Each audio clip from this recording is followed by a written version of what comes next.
من الشیطان الرجیم بسم اللہ الرحمن الرحیم اذا جاء نصر اللہ والفتح ورأیت الناس يدخلون فی دین اللہ افواجا فسبح بحمد ربک واستغفر انہ کان توابا صدق اللہ العظیم۔ سورۃ النصر کی روشنی میں تیسرا آج درس ہے۔ فتح مکہ کا واقعہ چل رہا تھا کہ نبی علیہ الصلوۃ والسلام جب 10,000 کا لشکر لے کر مکہ المکرمہ کے قریب مقام مر الزہران پر ٹھہرے اور یہاں ابو سفیان بھی اسلام لایا، اور یہاں سے جب آگے چلے تو نبی علیہ السلام نے 3 صحابہ کرام کو مکہ المکرمہ کی 3 اطراف سے داخل ہونے کا حکم دیا۔ حضرت خالد بن ولید رضی اللہ تعالیٰ عنہ کو ایک لشکر دیا کہ ایک طرف سے آپ جائیں، ایک طرف سے حضرت زبیر بن عوام رضی اللہ تعالیٰ عنہ جو نبی علیہ السلام کے پھپھی زاد بھی ہیں ان کو ایک لشکر دے کر بھیجا، اور ایک لشکر ابو عبیدہ بن جراح رضی اللہ تعالیٰ عنہ کو دے کر بھیجا۔ فرمایا کہ 3 طرف سے تم آؤ اور چوتھی طرف سے میں لشکر لے کر آ رہا ہوں۔ اس طرح مکہ المکرمہ میں چاروں اطراف سے مسلمان لشکر داخل ہو رہے تھے، اور آپ نے یہ تلقین بھی کی۔ فرمایا کہ کسی پر تلوار نہیں اٹھانی، قتال نہیں کرنا، جنگ نہیں کرنی۔ ہاں اگر کوئی مزاحمت کرے، رکاوٹ کرے اور نہ جانے دے رہا ہو تو پھر مجبوری ہے، پھر تمہیں اجازت ہے، ورنہ از خود تم نے پہل نہیں کرنی۔ چنانچہ باقی اطراف سے تو نوبت نہیں آئی، لیکن جس سمت سے حضرت خالد بن ولید رضی اللہ تعالیٰ عنہ داخل ہوئے اس طرف سے بڑے بڑے سردار آگے آئے ہوئے تھے، اکرمہ بن ابی جہل، صفوان بن امیہ، تو انہوں نے بندے اکٹھے کیے ہوئے تھے، انہوں نے جھڑپ کی۔ اس جھڑپ میں 13 کافر مارے گئے اور صرف 2 مسلمان شہید ہوئے، اور معمولی جھڑپ کے بعد فتح ہو گئی۔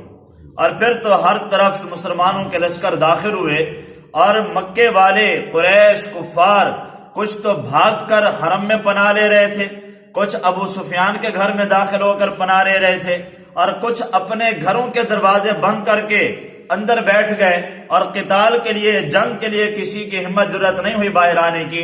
اس طرح آسانی کے ساتھ مکہ فتح ہو گیا۔ نبی علیہ السلام حرم میں داخل ہوئے، اور آپ نے سب سے پہلے آ کر بیت اللہ کا طواف فرمایا، اور آپ نے اونٹنی کے اوپر بیٹھ کر طواف فرمایا تاکہ سارے لوگ دیکھ لیں اور دیکھنے میں کسی کو دقت و پریشانی نہ ہو۔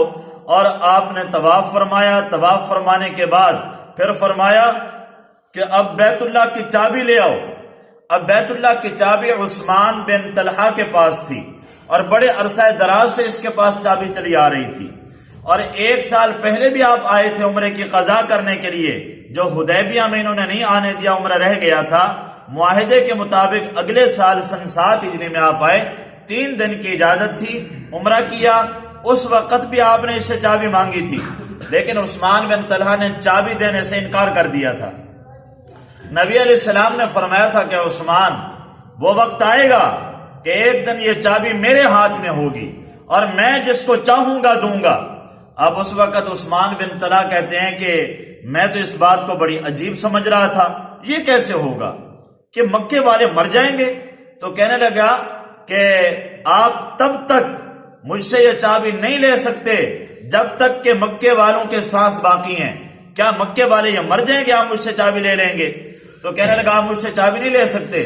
آپ نے فرمایا کہ عثمان یاد رکھنا، ایک دن آئے گا یہ چابی میرے ہاتھ میں ہوگی، میں جس کو چاہوں گا دوں گا۔ اور آج وہ دن آ گیا۔ 1 سال کے بعد ہی فتح مکہ کے موقع پر آپ نے فرمایا لاؤ چابی۔ عثمان بن طلحہ بھاگا چھپنے کے لیے چابی لے کر، اور اپنے گھر میں گھس گیا، اور پھر جا کر چابی اپنی ماں کو دے دی۔ صحابہ کرام وہاں تک بھی پہنچ گئے کہ عزت کے ساتھ چابی ہمارے حوالے کر دے، آج تو ہمارے ہاتھ سے نہیں بچ سکتا۔ اور پھر جب یہ دھمکی سنی اس کی ماں نے، اس نے کہا بہتر ہے کہ بجائے ان کو چابی دوں اپنے بیٹے کو ہی دے دوں۔ تو اس نے چابی اس کو دی، اور اس نے چابی حوالے کر دی۔ چابی نبی علیہ السلام کے پاس آئی، آپ نے بیت اللہ کا دروازہ کھولا، اندر داخل ہوئے، اور دیکھا کہ بیت اللہ کے اندر تصویریں لگی ہوئی ہیں۔ نبی علیہ السلام نے صحابہ کرام سے فرمایا پہلے یہ تصویریں مٹاؤ، اور ان کو دھو دو۔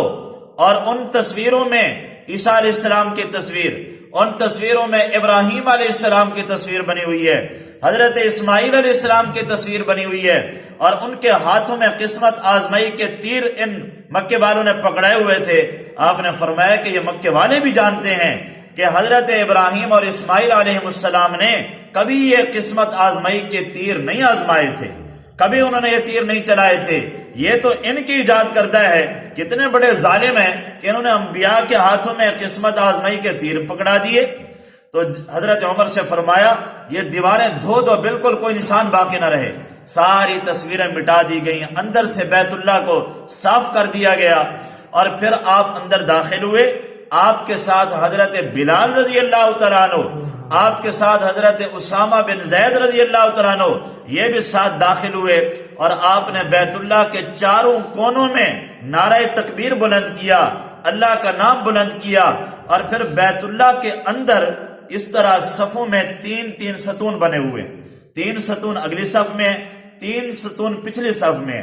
تو آپ اگلی صف والے ستونوں کے دو ستون چھوڑ کے بائیں طرف، ایک ستون بائیں دیوار پہ تھا، دو دائیں طرف تھے، یہاں مغرب کی سمت رخ کر کے کھڑے ہو کر آپ نے یہاں نماز ادا فرمائی۔ پھر آپ یہاں سے باہر تشریف لائے، بیت اللہ کے دروازے پر باہر کھچا کھچ حرم بھرا ہوا تھا، اور مکے کے کافروں کو بھی قید کر کے یہاں سامنے کھڑا کیا ہوا تھا، اور وہ انتظار کر رہے تھے آج پتہ نہیں ہمارے بارے میں کیا فیصلہ ہوتا ہے۔ ہم نے مسلمانوں کے اوپر بڑے مظالم کیے تھے، آج ہم سے یہ گن گن کر بدلہ لیں گے۔ اور نبی علیہ السلام جب دروازے پر آ کر کھڑے ہوئے تو آپ نے خطبہ ارشاد فرمایا کہ لا الہ الا اللہ وحدہ لا شریک لہ نصر عبدہ وہزم الاحزاب وحدہ۔ فرمایا کہ تمام تعریفیں اللہ کے لیے ہیں جس نے اپنے بندے کی مدد کی، اپنا وعدہ پورا کر دیا، اور کفار کے لشکروں کو شکست دے دی۔ اور پھر آپ نے فرمایا کہ اے لوگو قد اذهب اللہ تعظم الآباء تعظم بالآباء، فرمایا کہ باپ دادوں پر فخر کرنا، بڑا بننا، یہ اللہ نے ختم کر دی ہے۔ آج کے بعد کوئی فخر نہیں، یہ مکے کے زمانہ جاہلیت کے تمام فخر غرور یہ میں نے اپنے قدموں کے نیچے رون دیے ہیں۔ اور فرمایا کہ الناس من آدم و آدم من تراب، تمام لوگ آدم علیہ السلام کی اولاد، اور آدم علیہ السلام مٹی سے بنے ہیں، لہذا کسی عربی کو عجمی پر، کسی عجمی کو عربی پر، کسی گورے کو کالے پر، کسی کالے کو گورے پر کوئی فوقیت نہیں ہے۔ ہاں، اور پھر آپ نے یہ آیت تلاوت فرمائی یا ایھا الناس انا خلقناکم من ذکر و انثی وجعلناکم شعوبا وقبائل لتعارفوا ان اکرمکم عند اللہ اتقاکم۔ فرمایا کہ اے لوگو سنو، اللہ فرما رہے ہیں ہم نے جو تمہیں پیدا کیا اور تمہارے قبیلے بنائے، خاندان بنائے، قوم برادریاں بنائی، یہ محض پہچان کے لیے ہیں، یہ ایک دوسرے کے اوپر بڑائی جتانے کے لیے نہیں ہے، یہ فخر اور غرور کے لیے نہیں ہے، یہ محض تعارف کے لیے ہیں۔ اور اللہ کے ہاں جو معیار ہے فضیلت کا وہ تقوی ہے، ان اکرمکم عند اللہ تقواکم۔ اور پھر فرمایا بتاؤ آج تم میرے بارے میں کیا رائے رکھتے ہو؟ مکے والے، یہ کفار مکہ سب کہنے لگے ہمیں تو یہی امید ہے کہ آپ کریم ہیں، کریم کے بھائی ہیں، آپ ہمارے ساتھ کرم کا معاملہ کریں گے۔ نبی علیہ السلام نے فرمایا تو سنو، میں تمہیں وہی بات کہتا ہوں جو یوسف علیہ السلام نے اپنے بھائیوں سے کہی تھی۔ فرمایا لا تثریب علیکم اليوم یغفر اللہ لکم وهو ارحم الراحمین۔ جاؤ، آج تم آزاد ہو، آج تم پر کوئی ملامت نہیں، میں نے مکے کے اندر تمہارے کیے ہوئے تمام مظالم آج اللہ کے رضا کے لیے معاف کر دیے ہیں۔ جب یہ معافی کا آپ نے اعلان فرمایا، ان تمام نے کلمہ پڑھنا شروع کر دیا۔ آج کے مستشرقین غیر مسلم یہ پروپیگنڈا کرتے اور اسلام کے اوپر بہتان لگاتے ہیں کہ اسلام بزور شمشیر پھیلا، تلوار کے زور پر پھیلا، لوگوں نے تلوار کے ڈر سے کلمہ پڑھا۔ یہاں کون سی تلوار چل رہی تھی؟ اگر انہوں نے کلمہ پڑھنا ہوتا پہلے پڑھ لیتے، پہلے تو تلوار کا ڈر تھا تب تو نہیں پڑھا، بلکہ وہ انتظار میں تھے کہ ابھی گردن ہماری قلم ہو جائے گی، ابھی تلوار چلے گی، سر قلم ہوگا ہمارا، ہم تو اتنے بڑے مجرم ہیں۔ انہیں تو پتہ ہی نہیں تھا کہ ہمیں معافی بھی مل جائے گی۔ جب آپ نے اخلاق کا اظہار فرمایا، جب آپ نے معافی کا اعلان فرمایا، تب انہوں نے بیک زبان کلمہ پڑھنا شروع کیا۔ اب نبی علیہ الصلوۃ والسلام اب دروازے سے نیچے تشریف لائے، مسجد حرام میں آرام فرما ہوئے، اور چابی آپ کے ہاتھ میں تھی۔ آپ نے بلایا عثمان بن طلحہ کو، فرمایا بلاؤ عثمان کو۔ عثمان بن طلحہ بلائے گئے، سامنے بٹھا دیا۔ فرمایا عثمان وہ دن یاد ہے؟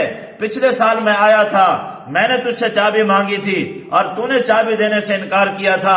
میں نے تجھ سے وعدہ کیا تھا کہ ایک دن آئے گا، یہ چابی میرے ہاتھ میں ہوگی، میں جس کو چاہوں گا دوں گا۔ یہ دیکھ وعدہ پورا ہو گیا۔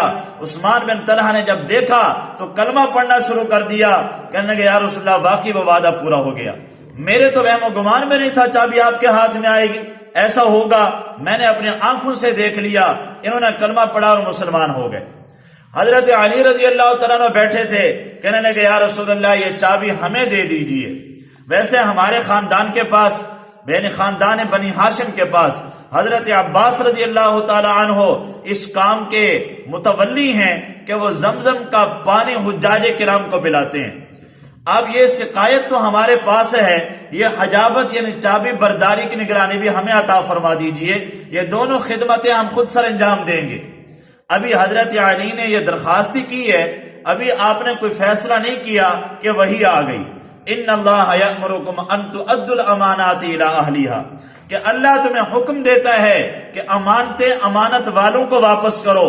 تو تب آپ نے یہ چابی واپس عثمان بن طلحہ کو واپس دے دی، کہ انہی سے لی تھی۔ فرمایا کہ عثمان اب تم مسلمان ہو چکے ہو، خذوہا خالدتن و تالدتن، فرمایا کہ اے عثمان بن طلحہ یہ چابی تم لے لو، اب یہ چابی تمہارے خاندان میں ہمیشہ رہے گی۔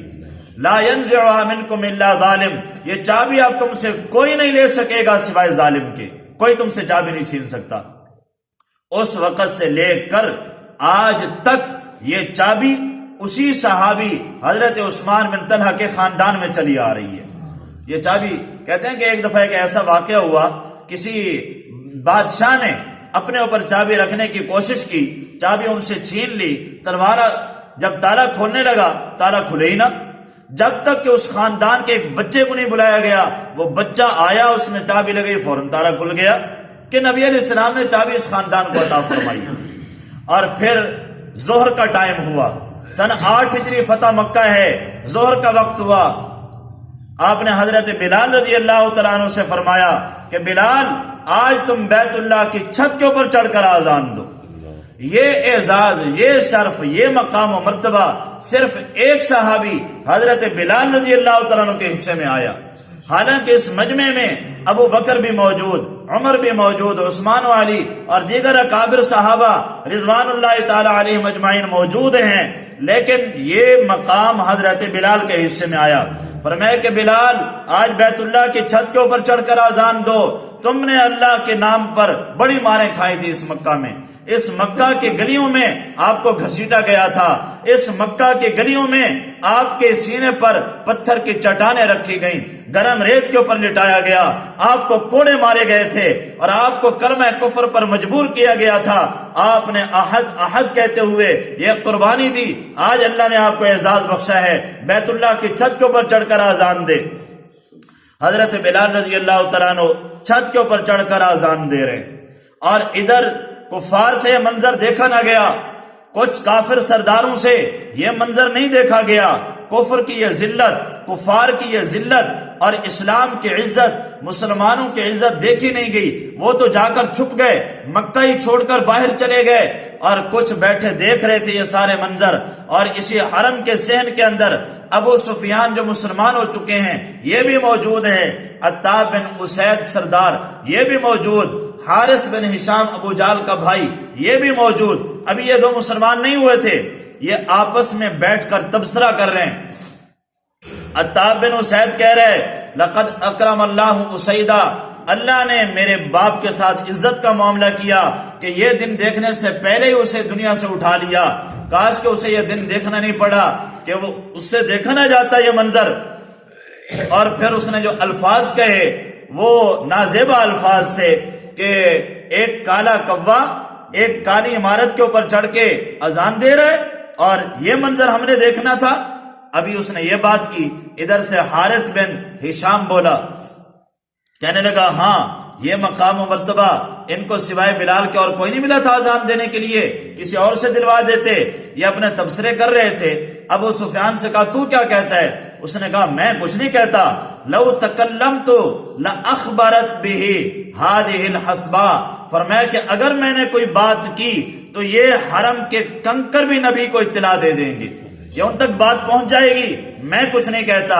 اتنے میں اللہ کے نبی طواف کرتے ہوئے وہاں قریب سے گزرے تو فرمایا کہ ابھی جو تم نے کہا وہ سب مجھے پتہ چل چکا ہے۔ تو وہ حیرت سے دیکھنے لگے، آپ کو کیسے پتہ چلا؟ ہمارے پاس تو کوئی اور تھا نہیں، ہم صرف 3 بندے الگ بیٹھ کر اور کانوں کان یہ بات کر رہے تھے، آپ کو کیسے علم ہو گیا؟ ابو سفیان تو پہلے ہی مسلمان ہیں، یہ 2 کہنے لگے بتائیں ہم نے کیا کہا ہے؟ آپ نے فرمایا کہ اسید عتاب تو نے یہ بات کی اور حارث تو نے یہ بات کی ہے۔ جب واقعی وہی بات تھی تو دونوں نے کلمہ پڑھا اور مسلمان ہو گئے، اور کہنے لگے کہ یہ وحی کے ذریعے ہی آپ کو علم ہوا ہے، ورنہ اور تو کوئی ذریعہ نہیں تھا آپ کے پاس یہ بات پہنچنے کا۔ جب حضرت بلال رضی اللہ تعالیٰ عنہ بیت اللہ کی چھت پہ کھڑے ہوئے اذان دے رہے ہیں اور کچھ بچے ان کفار کے نقلیں اتار رہے تھے، جیسے بچوں کی عادت ہوتی ہے تو ان الفاظ کو دہرا رہے تھے، نبی علیہ السلام نے فرمایا کہ ان بچوں کو پکڑ کے لے آؤ۔ صحابہ کرام نے پکڑا تو 10 بچے قابو میں آ گئے، وہ 10 بچے پکڑ کے پیش کر دیے۔ آپ نے پوچھا کون نقل اتار رہا تھا؟ سب نے نام لے دیا کہ یہ ابو محذورہ تھا، دوسرے نے کہا جی ابو محذورہ تھا، سب نے ابو محذورہ کا نام لے لیا، اور ابو محذورہ خاموش، اس لیے کہ وہ نقل اتار رہے تھے، ان کی آواز بھی بلند تھی۔ تو آپ نے فرمایا باقیوں کو چھوڑ دو، ابو محذورہ کو میرے سامنے بٹھا دو۔ ابو محذورہ سامنے پیش ہو گئے۔ آپ نے فرمایا بیٹا وہ جو الفاظ کہہ رہے تھے وہ ذرا دہرانا، مجھے سنانا کیسے الفاظ پڑھ رہے تھے۔ ابو محذورہ نے وہ الفاظ کہنے شروع کیے، اللہ اکبر اللہ اکبر کہتے آئے۔ جب یہاں پر پہنچے اشہد ان لا الہ الا اللہ، یہ الفاظ آہستہ آواز میں کہے، کیونکہ اس میں تو گواہی ہے اور وہ ابھی مسلمان تھے نہیں۔ تو نبی علیہ السلام نے ان کے سینے پر ہاتھ پھیرا، سر پر ہاتھ پھیرا، اور پھر فرمایا کہ بیٹا اب یہی الفاظ اونچی آواز سے پھر کہو۔ اب انہوں نے یہ الفاظ پھر اونچی آواز سے کہے۔ اسی طرح اشہد ان محمد رسول اللہ، یہ بھی آہستہ کہا۔ آپ نے پھر ہاتھ پھیر کر فرمایا بیٹا اونچی آواز سے کہو، پھر اونچی آواز سے کہلوایا۔ حضرت ابو محذورہ فرماتے ہیں نبی علیہ السلام کے میرے سر پر ہاتھ پھیرنے، میرے سینہ پر ہاتھ پھیرنے اور یہ کلمات اونچی آواز سے کہلوانے کی برکت یہ ہوئی کہ اللہ نے میرے دل میں ایمان ڈال دیا، میں نے کلمہ پڑھا اور مسلمان ہو گیا۔ اور پھر نبی علیہ السلام نے فرمایا ابو محذورہ تو ابھی نو عمر ہے، ابھی چڑھتی جوانی ہے تیری، اور تیری آواز بھی بڑی بلند ہے، لہٰذا آج میں تجھے مسجد حرام کا مؤذن مقرر کر کے جا رہا ہوں۔ ابو محذورہ کو مؤذن مقرر فرما دیا۔ حضرت ابو محذورہ رضی اللہ تعالیٰ عنہ کے عشق و محبت دیکھیے کہ نبی علیہ السلام نے چونکہ ان کے سر پر ہاتھ مبارک پھیرا، انہوں نے زندگی بھر اپنے سر کے بال نہیں کٹوائے، یہ عشق و محبت تھا۔ جب آپ بیٹھتے تھے آپ کے بال اتنے لمبے ہو گئے عورتوں کی طرح کہ نیچے زمین کے اوپر لگ جایا کرتے تھے۔ ماں نے کہا بیٹا بال بڑے ہو گئے، بال کٹوا لے۔ کہنے لگے کہ اماں جان آپ کا حکم سر آنکھوں پر، لیکن میں یہ بال نہیں کٹوا سکتا۔ کہا کیوں بیٹا؟ کہا اس لیے کہ میرے نبی کے مبارک ہاتھ میرے ان بالوں پر لگے ہیں، میرے سر پر لگے ہیں۔ عشق و محبت کی انتہا ہو گئی ہے صحابہ کرام پر۔ اب نبی علیہ الصلوۃ والسلام مسجد حرام کے اندر موجود ہیں، فتح مکہ ہو چکا ہے۔ اب آپ نے کچھ لوگوں کے بارے میں یہ اعلان فرمایا تھا کہ تقریباً بعض نے 9 اور بعض نے 12 بعض نے 15 افراد کہے ہیں جن کے بارے میں یہ اعلان تھا یہ جہاں کہیں بھی ملے ان کا سر قلم کر دینا ہے، ان کو کوئی رعایت نہیں دینی، حتیٰ کہ اگر یہ بیت اللہ کے غلاف میں بھی چھپے ہوئے تمہیں ملیں وہاں بھی ان کو قتل کر دینا ہے۔ اور آج کچھ وقت کے لیے مسجد حرام کے اندر بھی قتال جائز ہو چکا ہے۔ نبی علیہ السلام نے فرمایا جب سے اللہ نے زمین و آسمان کو پیدا فرمایا تب سے اس کو حرم بنایا، اس میں نہ قتل و قتال جائز، نہ اس میں شکار جائز، نہ اس میں گھاس کاٹنا جائز، کوئی کام کرنا جائز نہیں ایسا کہ جو اس کے حرمت کے خلاف ہو۔ لیکن کچھ وقت کے لیے اللہ نے مجھے اجازت دی تھی اور پھر اس کی حرمت واپس لوٹ گئی ہے۔